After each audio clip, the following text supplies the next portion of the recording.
This is English shorthand dictation number 243. Dictation speed 140 words per minute. Ready? Start. Mr. Deputy Speaker, sir, I have heard the loud voice in which the honorable member from Punjab has spoken.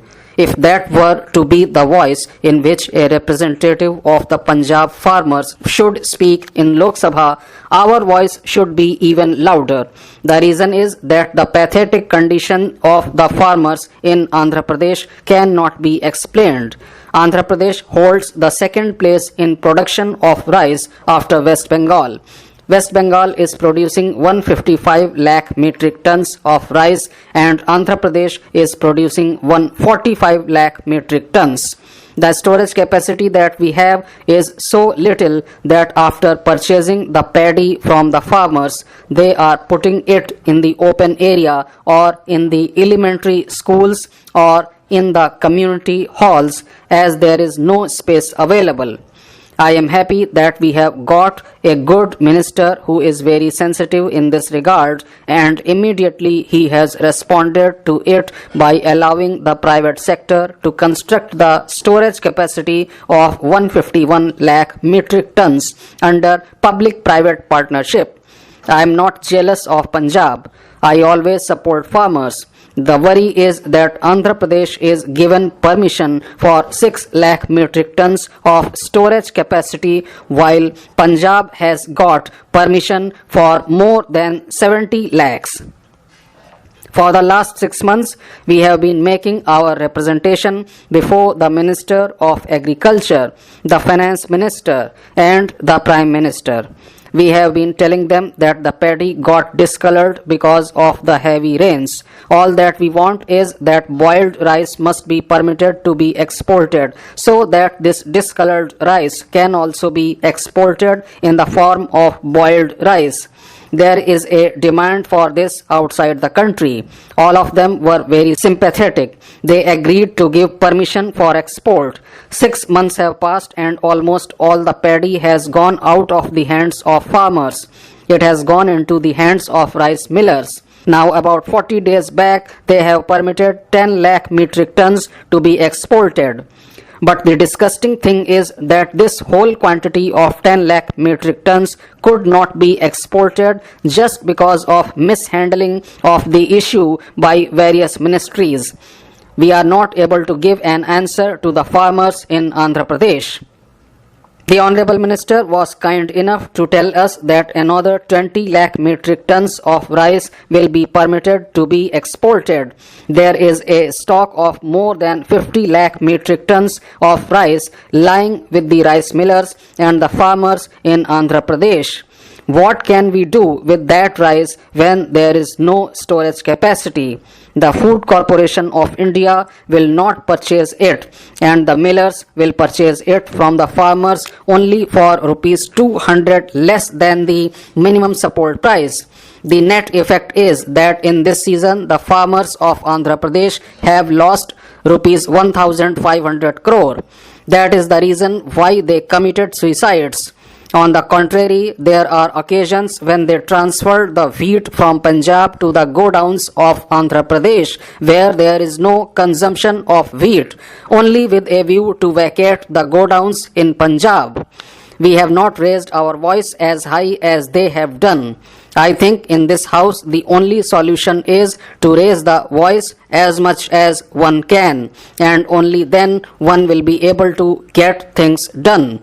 Sir, it is very unfortunate. I am only speaking from my heart. Sir, the Chief Minister of Punjab has met the Honorable Prime Minister and the Honorable Prime Minister has directed me. About 2 weeks back, I had a discussion with the officers and the ministers of Punjab. We have to manage the entire country as a whole. Fortunately, the production has gone up. The minimum support price has gone up. This is not a small issue. Within 5 years, the minimum support price has been doubled. That is one of the reasons why the procurement has gone up. Honorable members were telling about the buffer norms. There are no maximum buffer norms. There are only minimum buffer norms.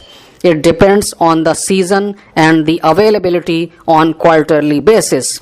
It also depends on how much we have to give to the states. That is why there are higher buffer norms. There have been seasons when buffer norms have come down. There have been seasons when buffer norms have gone up. I am discussing with the Chief Minister of Punjab. Recently, 5 special teams were sent to Punjab to see the situation there. A senior officer of the level of executive director has been posted at Punjab. Even today, we have no problem in accepting rice from Punjab, but I understand their problem and with regard to wheat. Punjab wants that all the wheat produced should be moved out of Punjab, but we have also to look at Uttar Pradesh, Madhya Pradesh, Rajasthan and other states which have also started producing wheat.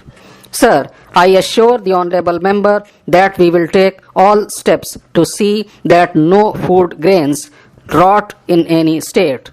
With regard to damage to food grains, I wish to bring to the attention of the House that due to strong measures taken by the Government of India during the last 5 years, the damage has come down.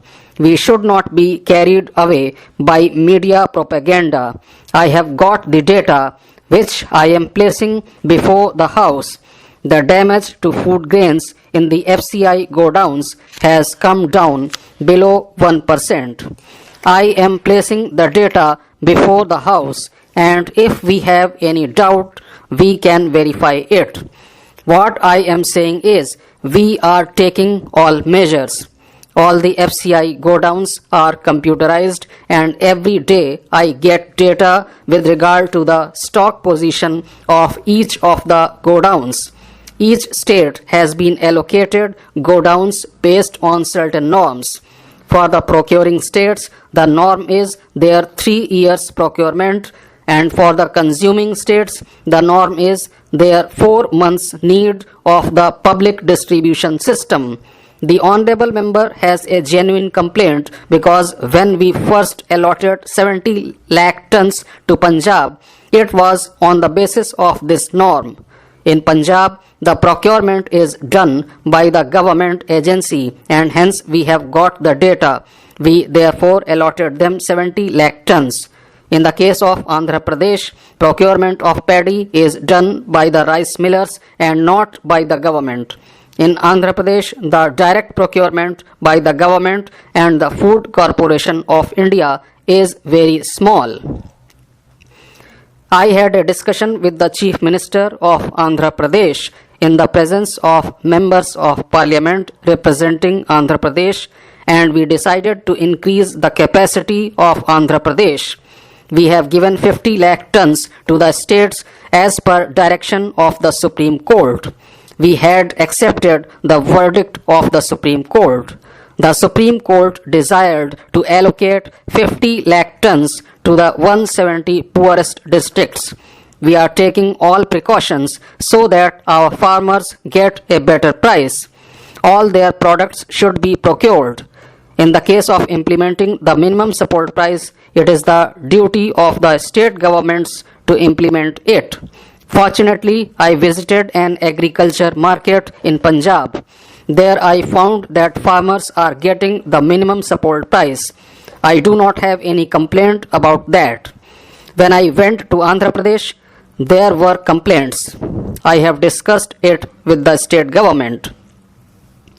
Mr. Chairman, sir, the purpose of regulating the teacher education system is to ensure quality of teachers in the education system.